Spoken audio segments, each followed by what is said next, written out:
The human fleet moved like a storm through space. Ships of every kind followed the USS Concordia. They flew past Titan, past Jupiter, toward Saturn, where the alien command ship waited. Captain Daniel Reyes stood on the bridge, calm as ever. His eyes were locked on the screen. The enemy was there, waiting. Massive. Silent. Major Elaine Ward stood beside him. "They know we're coming," she said. Reyes nodded. "Good." Behind them, the comms officer spoke. "All units report ready." "Sir?" "Then let's make this count," Reyes said. Far below, on Earth, President Evelyn Harper watched from a secure base. Millions gathered in cities, on Mars, on Titan, on space stations. All eyes were turned to the stars. This was not just a battle. It was a message. Humans would not be ruled, would not be tested, would not be ignored. They were here, and they were ready. The plan was simple but bold. A decoy fleet led by older ships would draw the aliens' fire. The main force would flank from hidden jump lanes, strike hard, and hit the alien command ship directly. Mira Caldwell's message had been loaded into every system. It would be sent across all channels. "We are not your subjects. We are your equals." On Titan, Lena Cho watched from her lab as the jammer tech she helped build powered up across the fleet. If it worked, it would scramble alien control signals, blind them. Even for a few seconds, that was all they needed. In deep space, the trap was set. The decoy fleet moved first. Railguns fired. Missiles launched. Explosions lit up the void. The aliens responded instantly. Beams of energy cut through the dark. Ships burned, but the decoys held position, drawing enemy fire. Then, from behind the rings of Saturn, the real human fleet jumped in. Like wolves striking from cover, the Concordia and its wing of fast attack. Ships dove into the heart of the alien formation. "Now!" Reyes shouted. Weapons fired. Railgun rounds tore into alien armor. Torpedoes struck engines. Fighters zipped between enemy ships, planting charges. Ward worked the controls. The jammer pulsed, and then the alien ships began to falter. Their movements slowed. Their weapons missed. Drones lost formation. "It's working," someone yelled. "Push forward," Reyes ordered. "Hit their command ship."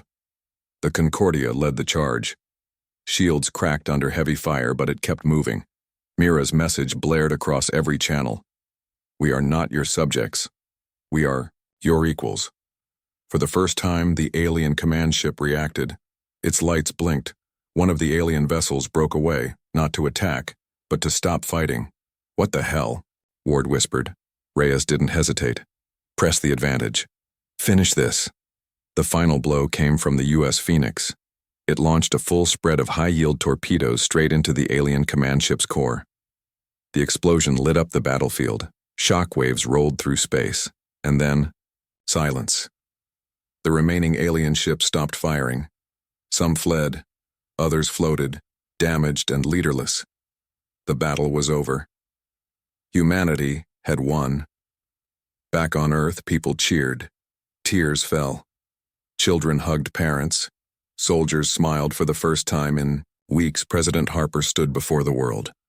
"Today," she said, "we proved that humans do not belong to the past. We belong to the stars." On Titan, Lena and Mira looked at each other. "They heard us," Mira said. "And they understood," Lena replied.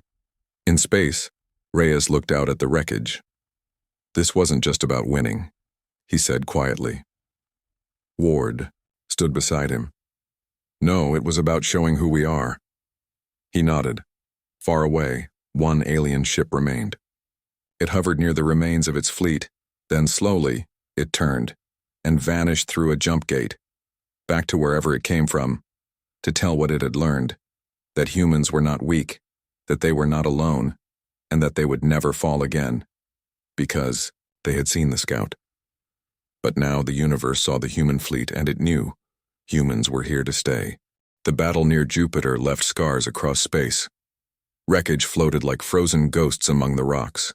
Human ships limped away, damaged but alive. Alien vessels regrouped, silent and unreadable. On Earth, the news spread fast.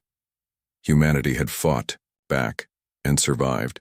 President Evelyn Harper stood before a global broadcast. Her face was tired, but her voice was strong.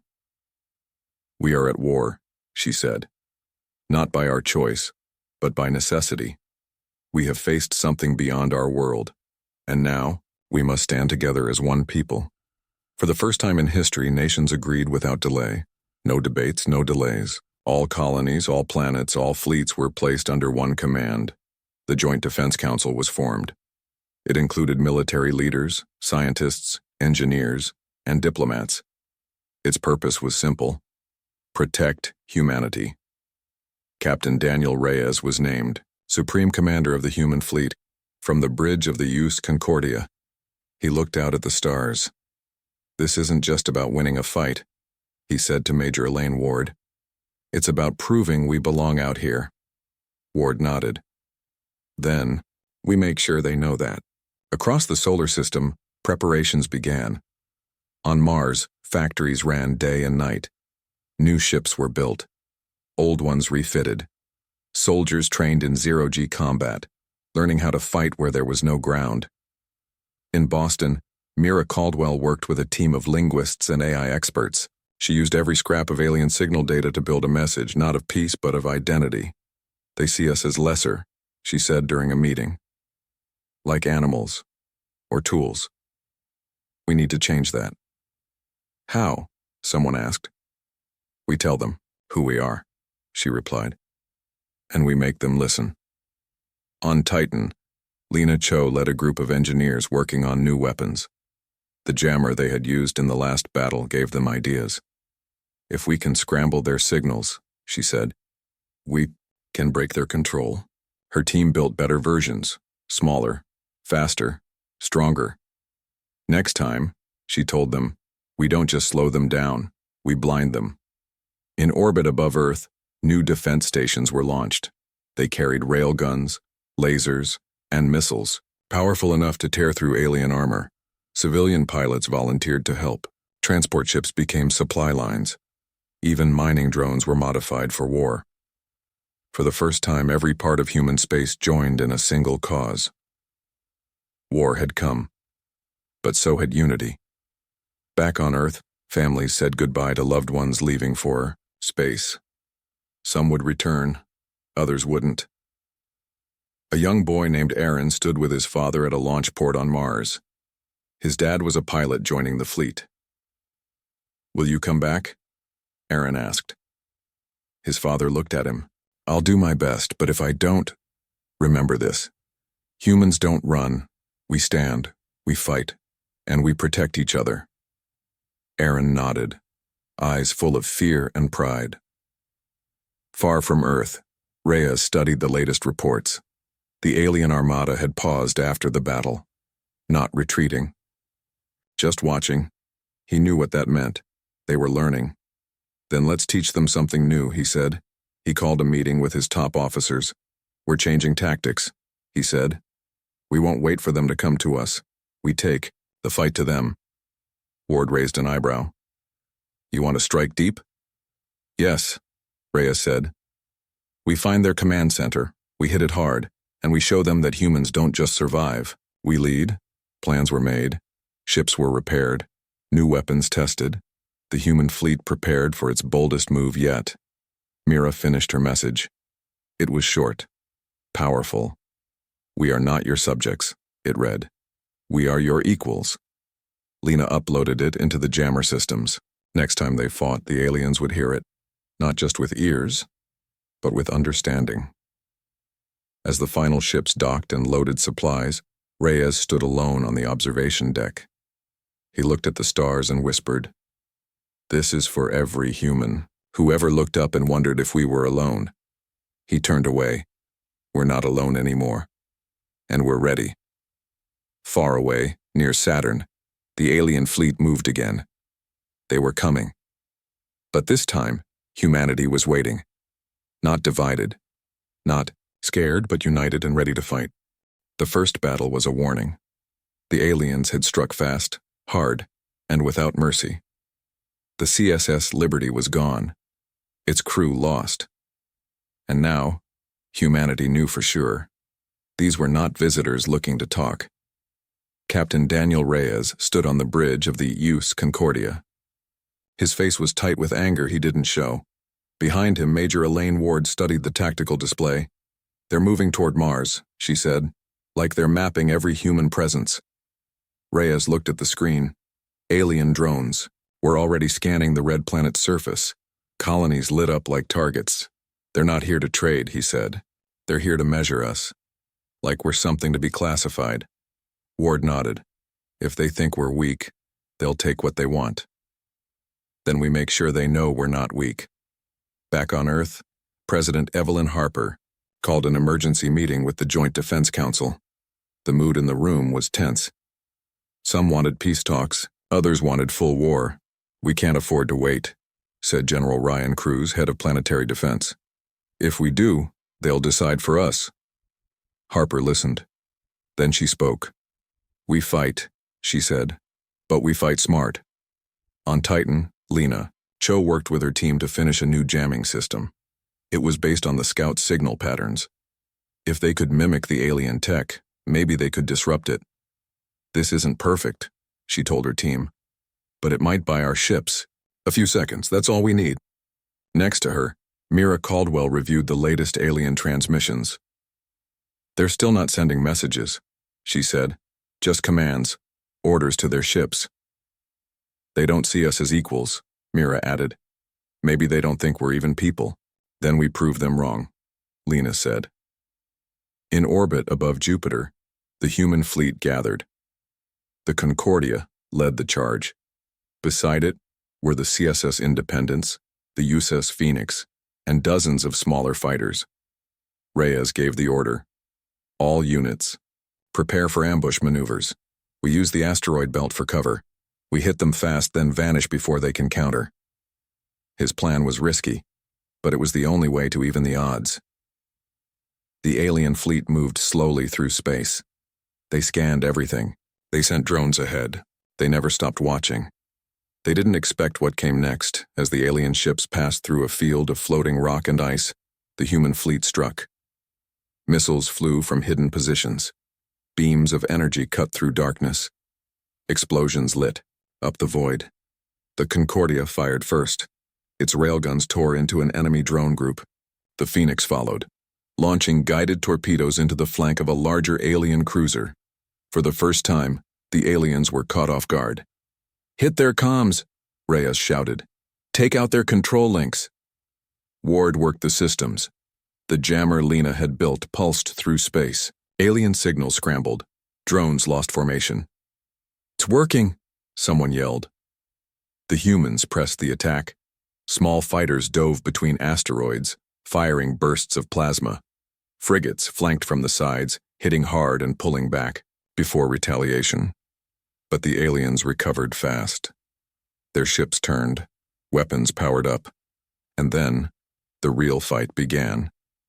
Beams of light sliced through the battlefield. One missed the Concordia by meters. Another struck a fighter, turning it into fire and dust. "Shields down to 50%, came the call. "Return fire, full spread," Reyes ordered. The Independence took a direct hit. Its engine glowed red-hot. Alarms blared. "Abandoning aft section," came the report. Reyes clenched his fists. This was costing lives. But they were holding their own. "Stay sharp," he said. "We don't run, we fight." Ward watched the alien command ship. It hadn't moved yet, just observing. "They're learning," she said. "Like last time." Reyes looked at her. "Then let's teach them something new." He turned to the comms officer. "Send a message to all ships. Regroup." We hit them again. Harder. Outside, the battle raged. Humanity was no longer just reacting. They were fighting back, and they were proving something. They were not prey. They were not subjects. They were warriors, and they would not fall easily. In the dark of space, surrounded by fire and steel, the message was clear. Humans had seen the scout. Now the aliens saw the fleet, and they were learning fast. The alien ships came like shadows through the dark. No flags, no signals, no warnings, just movement. Fast and silent. At Europa Station, Captain Daniel Reyes stood on the command deck, eyes locked on the screen. Data poured in from deep space. Sensors. Dozens of enemy vessels had entered the system near Neptune. One was massive, larger than any human-made ship. Major Elaine Ward stood beside him. Her voice was calm but firm. "They're not hiding this time." Reyes nodded. "They don't have to." Back on Earth, President Evelyn Harper called for an emergency meeting of the UN Space Command. The world watched as she spoke to billions from a secure location. "We are no longer alone," she said. "And we are being watched again. This time it's different. They've come back, and they're not just watching." Military bases across the planet went into full alert. Colonies on Mars, Titan, and Ceres did the same. Defense satellites powered up. Fighter squadrons launched. Humanity braced for what might be its first war against something not from Earth. Titan Lena Cho worked non-stop with her team. They studied the alien jump patterns, trying to understand how the fleet had arrived so fast. "This isn't just advanced," she said. "It's smarter than anything we have." Next to her, Mira Caldwell looked at the translated signal fragments they had recovered from the scouts' earlier visit. "They're not sending messages," Mira said. "They're scanning, mapping us." "Like before," Lena replied. "But bigger this time," Mira added. "More detailed." In orbit above Jupiter, the USS Concordia led a small task force toward Uranus's edge. Reyes commanded from the bridge. "We need to know what they want," he said. "Before they decide to take it." Ward stood behind him. "If they haven't told us yet, maybe they don't plan to." The alien fleet moved inward, toward Saturn. Their path was slow, deliberate, not aggressive, at least not yet. Then, something changed. Near Mars, a patrol group of alien drones entered orbit without warning. They scanned the surface, passed over cities, hovered near human settlements. One drone flew too close to a colony base on Phobos. A human frigate, the Cass Liberty, responded. "This is Commander Ellis," came the voice over comms. "You are entering restricted space. Change course or we will take defensive action." There was no reply. Ellis waited 5 seconds, then gave the order. A single missile fired. It struck the lead drone. Silence followed. Then, fire. The aliens responded instantly. Beams of light cut through space. The Kiss Liberty took direct hits. Shields failed. Hull cracked. Crew lost. "We're hit," someone shouted. "Eject escape pods," Ellis yelled. Too late. The frigate exploded in a flash of white. On Earth, the news spread fast. The first human ship had been destroyed. The first humans had died in battle, not against each other, but against something unknown. President Harper addressed the world again that night. "Today, we lost brave men and women," she said. "We did not start this fight, but we will finish it." Across the solar system, people reacted differently. Some were scared, others angry. Many felt fear turn into resolve. On Titan, Lena stared at the footage of the attack. "They didn't even try to talk," she whispered. Mira sat beside her. "Maybe they don't think we're worth talking to." Reyes watched the same footage from the Concordia.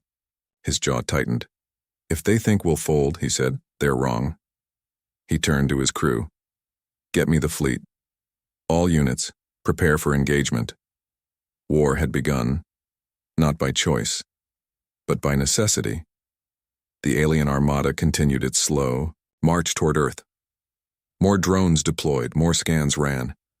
They weren't just looking anymore, they were taking data, preparing. For what? No one knew, but humanity would not wait to find out. On Mars, soldiers suited up. On the Moon, defense lasers powered on. On Titan, engineers rushed to complete new weapon upgrades. And in deep space, Reyes led the first real human response. Not with fear, not with panic, but with purpose. The aliens had seen the scout. Now they would see the human fleet, and they would learn that humans did not go quietly into the dark. Time passed. The stars stayed quiet. Months went by. Then a year. No ships appeared. No signals came. The alien scout had vanished, and with it, all signs of its makers. On Earth, people began to breathe easier. The military stayed alert, but life returned to something close to normal. Cities grew taller, colonies on Mars expanded, and new mining stations opened near Ceres. But not everyone forgot. In the cold halls of Europa Station, Captain Daniel Reyes kept watch. He still ran drills, still checked comms, still studied the empty dark beyond Neptune's orbit. "Just because they haven't come," he said one night to Major Elaine Ward, "doesn't mean they won't." She nodded. "We're ready. But what if they never come at all?" He didn't answer. Neither of them knew. Back on Earth, President Evelyn Harper stood on her balcony looking out over Washington at night. She had aged in the past year. Worry did that to people. Her aide, a young man named Jason, walked up behind her. "The council wants to reduce defense spending," he said. "They say the threat is gone." Harper looked at him.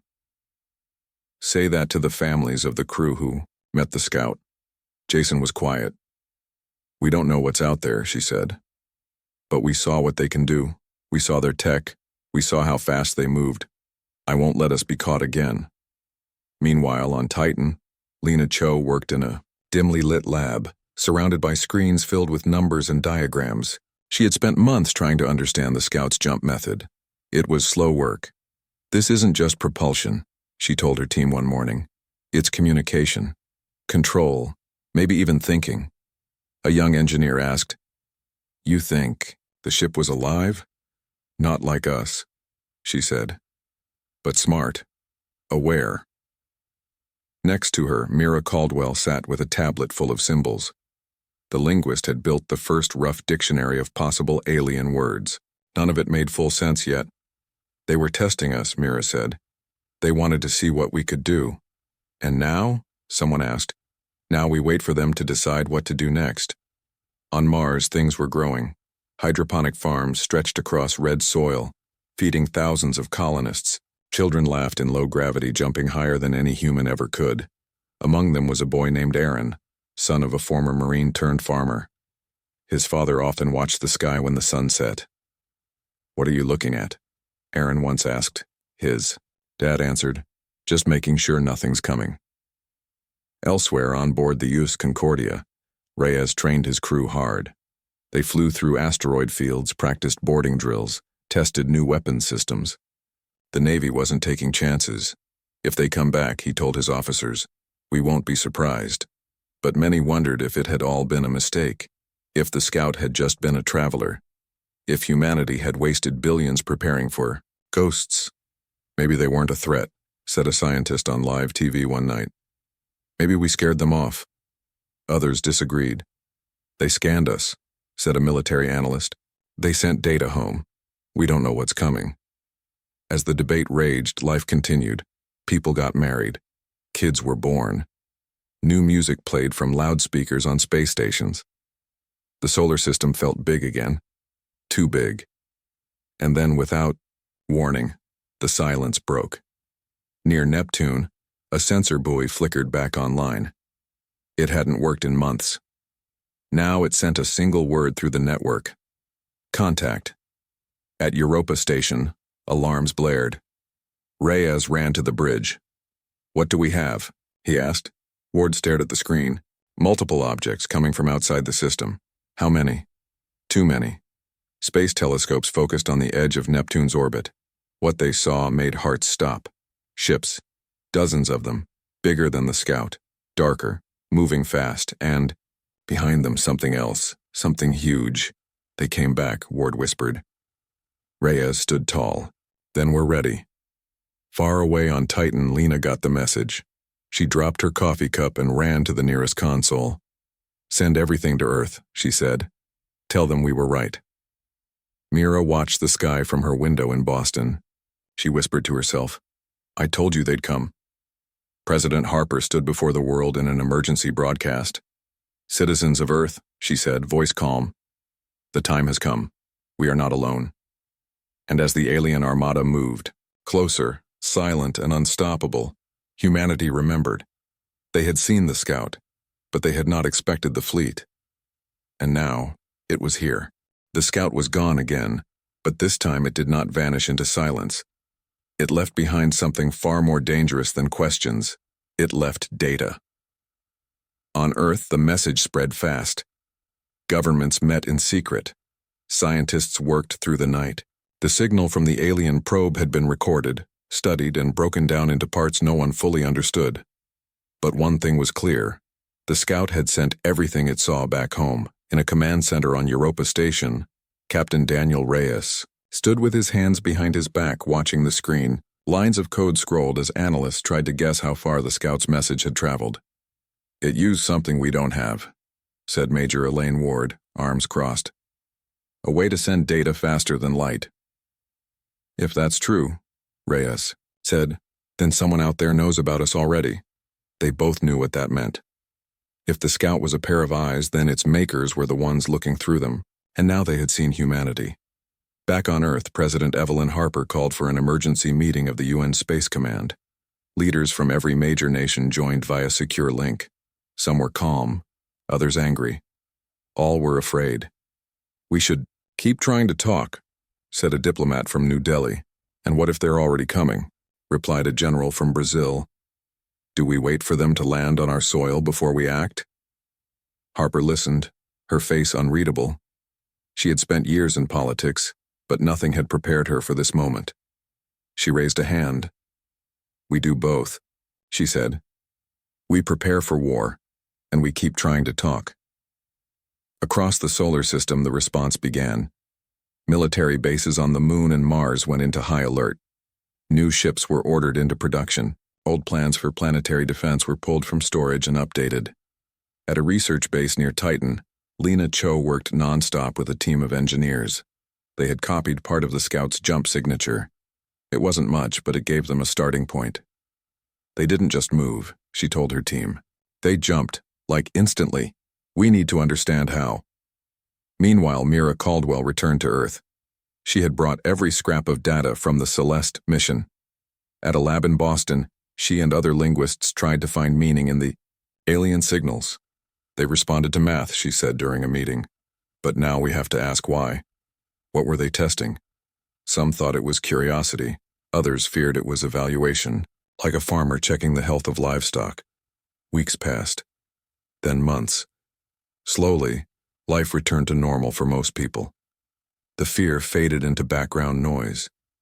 Children played under the stars, unaware of the silent war brewing in space. But not everyone forgot. On a training field near the Colorado mountains, young soldiers ran drills.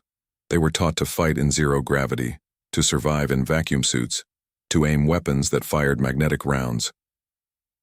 "This isn't a game," their instructor said. "You may be the first humans to fight something that doesn't come from Earth." In orbit above Jupiter, a new fleet took shape. Ships like the US Concordia and CSS Independence floated like steel islands. They were built for speed and strength, not peace. Captain Reyes stood on the bridge of the Concordia, watching the construction crews finish work on the final weapon systems. "We're ready," he said to Ward. She nodded. Ready or not, they might already be on their way. Far away, near Neptune's edge, a sensor buoy blinked once, then died. No one noticed. Not yet. On Titan, Lena made a breakthrough. She had found a pattern in the scout's jump data. It wasn't random. It followed rules. "This isn't magic," she whispered. "It's physics. We can learn it." But learning would take time, and time was running out. President Harper stood alone in her office one night, looking at a picture of her daughter. Outside, the city lights glowed like stars fallen to Earth. "We reached out," she said softly. "Now we wait." What she didn't say was this. Waiting was the hardest part, because somewhere out there, in the dark between stars, the scout's message had arrived and something had heard, something had answered, and now it was coming. The scout was gone, but its signal still echoed through Earth's networks. It had come close, scanned, and left. The question now was not just what it wanted, but what it told back home. At a command center on Europa Station, Captain Daniel Reyes stared at the screen showing the scout's path. He was a man of few words with dark eyes that missed nothing. Next to him stood Major Elaine Ward, a tall woman with sharp features and sharper instincts. "It saw us," she said. "Yeah," Reyes replied. "And it didn't ask permission." They both knew what this meant. First contact was never clean. Even at its calmest, it carried the weight of fear, on both sides. On Earth, the UN Space Command moved fast. Within hours, a diplomatic team was chosen. They would go out to meet the unknown, not with weapons but with words. The ship chosen for the mission was the Celeste, a civilian vessel built for deep space research. It was unarmed but fast and equipped with some of the best comms tech. Humanity had aboard it were two women who carried the hopes of billions. Mira Caldwell was a linguist from Boston. She had spent years studying alien communication models, even though until now there were none. She believed language was more than speech. It was survival. If you could speak to something, you might avoid war. Beside her was Lena Cho, a xenotech expert from Seattle. Where Mira dealt with symbols and sounds, Lena worked with machines and signals. She had been one of the first to notice the repeating patterns in the Scouts' broadcast. She believed the key to peace lay in understanding the mind behind the machine. They met every hour, going over plans, checking data, preparing messages. "What do we say to something we've never seen?" Mira asked one night as they watched stars drift past the window. Lena thought for a moment. "We start by saying we're here, and we listen." The Celeste launched 2 days later. It left from a spaceport on Mars's Phobos moon. Cameras followed it as it rose into the black. Millions watched from Earth, their hearts tight with hope and worry. 18 hours into the flight, the Celeste reached the last recorded location of the Scout. It was empty space, quiet and cold. "No sign of it," said pilot Harvey Cole, a former Marine turned civilian engineer. "But we've got residual energy readings. It jumped from here." "Then we make sure whoever sent it knows we're listening," Mira said. They began broadcasting. First simple math, prime numbers, geometric shapes. Then audio pulses shaped like greetings. They used all known frequencies, sending out a message that said, "We are here, we are thinking, we mean no harm." They waited. Hours passed. Then the screen lit up. A signal came in, clear and direct, matching their prime numbers exactly. Then new ones appeared, numbers beyond what humans had sent. "It's responding," Lena whispered. Mira leaned closer. "It's learning." The Celeste crew sat frozen, watching the exchange unfold. It wasn't fast or flashy, but it was real. Contact. Not with weapons or banners, but with numbers and time. Then, without warning, the alien signal stopped. The silence felt louder than any sound. "Did we scare it off?" Harvey asked. "Or did we pass the test?" Lena replied. Just then, a new reading showed movement. A small craft appeared on long-range sensors, sleek, silent. It matched the design of the Scout. "It's back," Mira said. Everyone braced. The Scout hovered at a distance, scanning again, but this time longer. Deeper. "It's reading us," Lena said. "Our systems, our bodies, maybe even our minds." "What happens when it sends that data home?" Mira asked. Nobody answered. Back on Earth, the governments were already debating. Military leaders argued for defense. Diplomats pushed for patience. Scientists wanted knowledge. In private, President Evelyn Harper looked out her window at the night sky. "We made contact," she said to her aide. "But I don't know if we made a friend." Meanwhile, the Celeste continued its mission. The crew worked tirelessly, trying to decode the alien signal. Each burst of data brought more complexity, images, sounds, even hints of structure. Mira started building a lexicon. Symbols that might be words, patterns that might be grammar. "If they have a system," she said, "we can learn it." "If they want us to learn it," Lena added. Then, the Scout moved not forward, not toward them, but away, quickly. It accelerated faster than anything human made. "It's leaving," Harvey said. "Or reporting back," Reyes said, watching from Europa Station. He turned to Elaine. "Tell me you believe in peace." "I do," she said. but I also believe in being ready. The Celeste returned to Mars orbit 3 days later. Tired, shaken, but alive.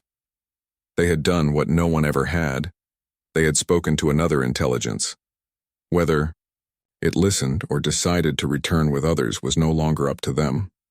Trick on story title. They saw the scout, but didn't expect the human fleet coming. Genre: hard science fiction, HFY, humanity, fuck yeah. Tone: realistic space warfare, human resilience, strategic escalation. Perspective: third-person limited, rotating perspectives. Setting: mid-25th century, near-future interstellar expansion, first contact scenario gone tactical. Part 1. Arrival of the Scout. The alien probe arrives at the edge of the Sol system. It's sleek, fast, and broadcasting a repeating signal. Astronomers on Luna detect it first. Humanity hasn't made contact yet, but they've been preparing for this moment. Key points. The Scout is detected by automated sensors near Jupiter. A small team at the UN Space Command monitors its approach. Debate begins. Is it peaceful or recon? Captain Daniel Reyes, a UNSC officer stationed at Europa Station, argues for caution. The Scout hovers just outside Mars orbit, scanning Earth. No communication attempt from humans, yet. Part 2. First Contact Protocol, a diplomatic. Team is dispatched aboard the civilian vessel, Celeste. Among them are linguist, Mira Caldwell, and xenotech specialist, Lena Cho. Their mission is to establish contact without provoking hostility. Key points. The Celeste approaches slowly, broadcasting universal math patterns.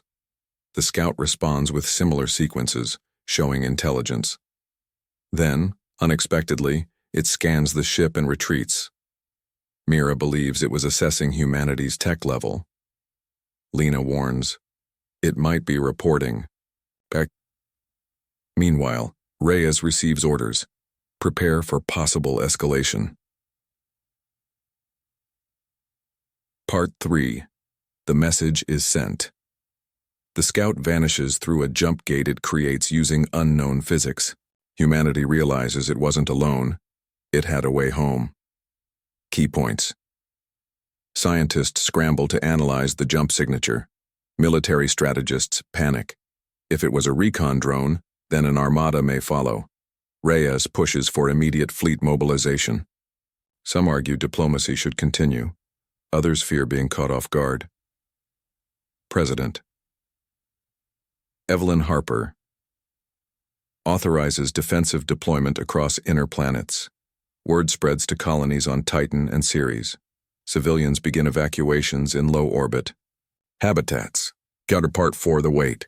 Humanity braces. Months pass. No sign of return. Tension fades into cautious optimism. Key points. Colonies expand defenses under the banner of the Terran Defense Initiative. New warships like the USS Concordia and CSS Independence roll out.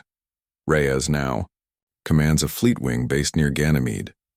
Mira returns to Earth, teaching at MIT's Exolinguistics Department. Lena works on reverse engineering the Scout's signal data. Public debates rage. Were we ready? Were we wrong to assume peace? Part 5. Return of the Armada. Then the Scouts return, not one but dozens. This time, they're not alone. Behind them comes a massive alien armada, emerging from a jump storm near Neptune. Key points. Alien ships deploy defensive drones and begin scanning Earth aggressively. UNSC declares full alert status. Reyes leads the initial engagement force. The enemy is silent, no comms, no signals, only movement. Lena deciphers part of their pattern. It's not a greeting, it's a census. They're not invaders, yet. But they don't consider humans equals. Part 6. First Blood. A skirmish breaks out when an alien patrol enters Martian airspace. A Terran frigate fires the first shot in self-defense. Key points. Chaos ensues. The aliens respond with overwhelming firepower. Several human ships are destroyed in the opening minutes. Reyes rallies his wing and executes a high-risk ambush using asteroid cover. Tactical victory, but at great cost. Mira and Lena rush to decode alien command structure mid-battle. The message becomes clear. The aliens see humans as a primitive species, unworthy of sovereignty. Part 7. Unified Resistance. The world unites. For the first time in history, Earth forms a single planetary defense council. Key points. President Harper steps down temporarily, handing power to the Joint Defense Committee. All colonies pledge support.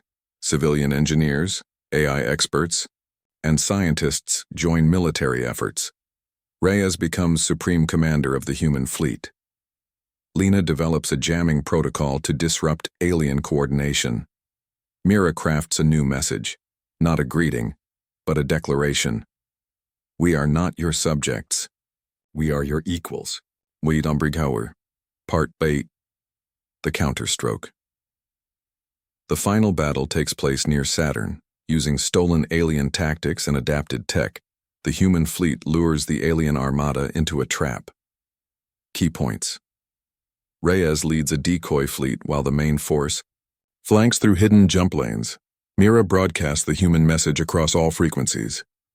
One alien vessel hesitates, then breaks formation. The tide turns. The alien command is crippled. The surviving alien forces withdraw, leaving behind damaged ships and captured tech. Humanity emerges scarred, but victorious. Final scene. Reyes stands on the bridge of the Concordia, watching the last alien ship vanish through a gate. Voiceover from Mira's message echoes. We saw your scout. Now you see our fleet.